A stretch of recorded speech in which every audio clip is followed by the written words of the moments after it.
ايه احساسك بعد سنة في الكلية؟ عاوزة احاول اروح كلية تلوين كتاكيت، حاسة انها تبقى افيد. احساسك الايجابي يا صاحبي؟ الايجابي مش السلبي. لا الايجابي. انا بجيبهولك منين ده؟ اوكي، بصراحة بحب الكلية دي اصلا داخلاها علشان انا بحبها. يعني مثلا دي كانت حلم والحمد لله اتحقق. لا اتعلمت حاجات كتير بصراحة من الكلية. يعني بصراحة كفاية ان انا كونت صحابي العبط دول، كفاية دول. قدرت اعرف ناس جديده وان انا كسرت حاجز الخوف. حاسه ان انا بعد كل التعب اللي انا عملته لقيت نتيجه كويسه وممكن تفصل طيب. براحتك، فكري كل ده بتقص يعني. بجد؟ تمام. انا باخد بس الكلام اللي انت قلتيه. شيء ايجابي تاني الصبر، اتعلمت ازاي اصبر. هقول لك اتعلمت ايه. اتعلمت ان انا ما اخدش الاسم ده كهوايه، ان انا اخده كشغل، اللي هو ده شغلي، ما هوش لان انا اخده كهوايه فعشان كده مش بعمل حاجه. يا جماعه خدوا الرسم كشغل مش كهوايه عشان ما تتخزقوش. حطها في الفيديو. بدايتنا في الكليه كانت بالظبط كانك اللي هو ايه، بتحط رجليك على اول حاجه انت فيها. انت عرفت انت مين بقى، مش مامتك اللي هتقولك انت تعمل كده لا عيب. انت هتكون عارف انت ايه الصح وايه الغلط، انت عارف تاخد القرار ده ولا لا. هتكون عارف انت مين.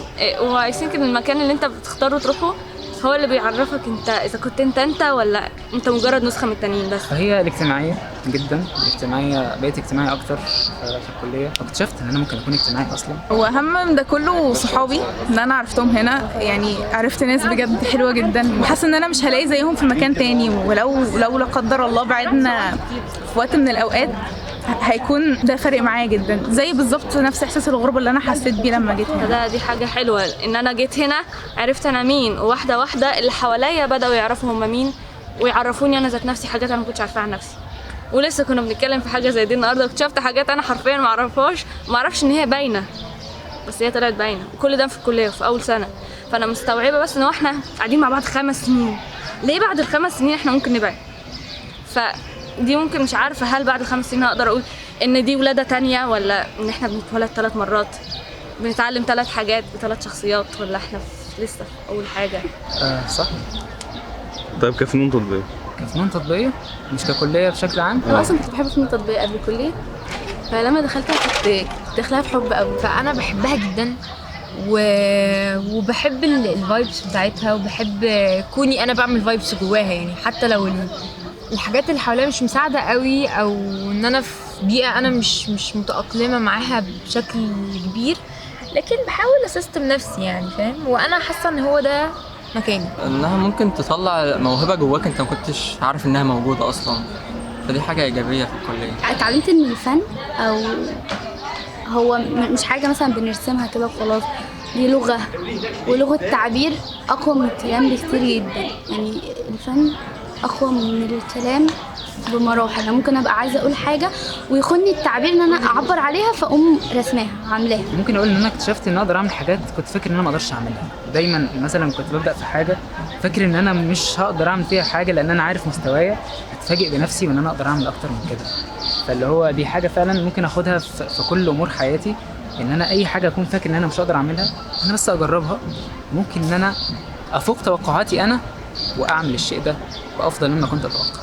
بس عرفت مؤمن يا جماعه. دي حاجه صح. مؤمن السيرابي بتاعي، السيرابي بتاع كل الناس. مريض نفسي. كلنا مرضى نفسيين.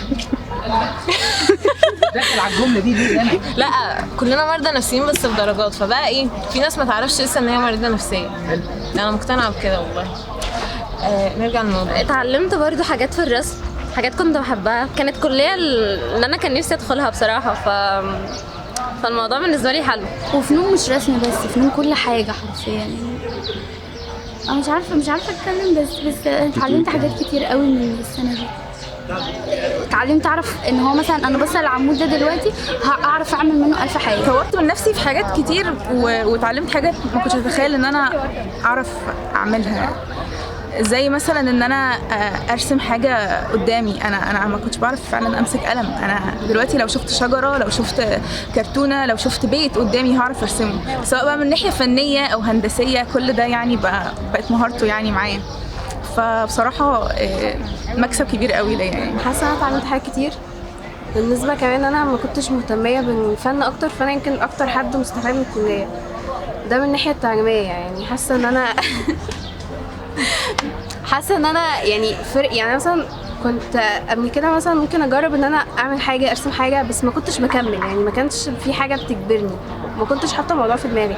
دلوقتي لما جربت كذا حاجه حاسه ان انا كنت فين من زمان، ليه مثلا ما كنتش بعمل حاجات او كده. فالموضوع ده بسطني جدا، دي اول حاجه بسطاني. من ناحيه بقى اجتماعيه، فانا كنت شخص كمان في ثالثه ثانوي كنتش اجتماعيه خالص، بالذات ثالثه ثانوي. فالسنه دي بحاول يعني بقاوم نفسي ان انا ابقى اجتماعيه اكتر. اتعرفت عليكم واتبسطت انا اتعرفت عليكم قوي. هما 3 عرفتهم الحمد لله.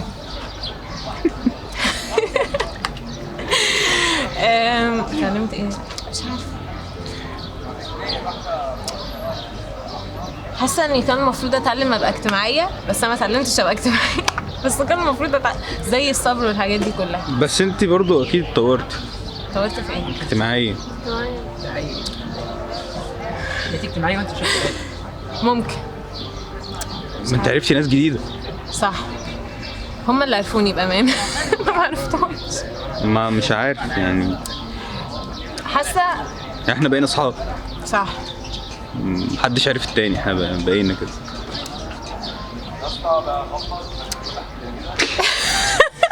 انت عارفه انا بفكر في ايه دلوقتي؟ قاعد اتخيل فيديو اسمه اميره نازل فيه كل الحاجات بتاعت اميره. والله بجد انا موافق يعني، فاهم؟ انا هقعد اتفرج عليه. انا همشي انا. طيب مع السلامه. بحس ان انا بعمل حاجه بحبها، فده هدفي بقى. فحسيت ان انا في المكان الصح، يعني كل يوم اتاكد ان انا اخترت المكان الصح. ماشي حلو قوي. انا دلوقتي في حته ان انا عاوز اكمل فيها. انت بتسأل عشان مش عارف اكمل فيها. عايز تحط نفسك مكان ده، عايز دلوقتي تبقى اعدادي. يا ريت والله. انا حاسس بده لان انا ماشي السنه دي. الموضوع صعب جدا. فالموضوع صعب قوي. انا بفكر في المستقبل قبل ما اروح اصلا. اوكي بس يعني كده اوكي.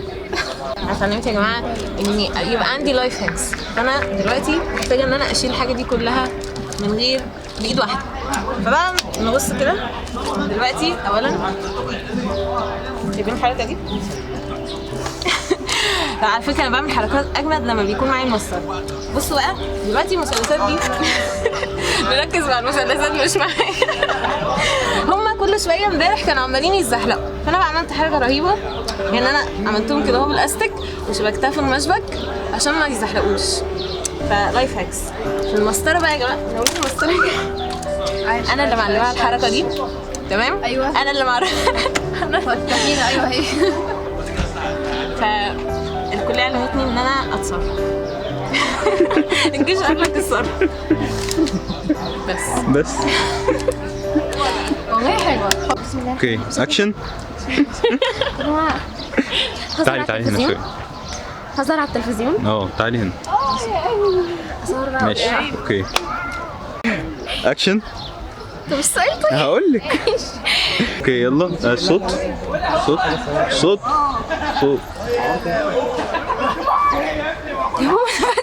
يا بنتي والله انا بعيد. والله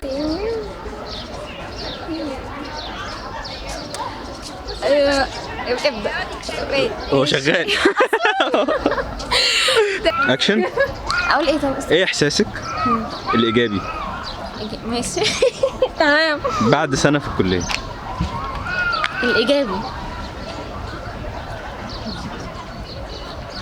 ما عنديش ايجابيه بشكل عام. وبحس ان انا هنا بطلع الحاجه اللي انا ربنا وهبها لي، وربنا وهب لكل انسان حاجه بيتميز فيها. فانا بتميز في حاجه مش شرط بدرجه كبيره، لكن ده القدره عندي. فانا حاسه ان انا في المكان اللي اقدر اطلعها فيه يعني.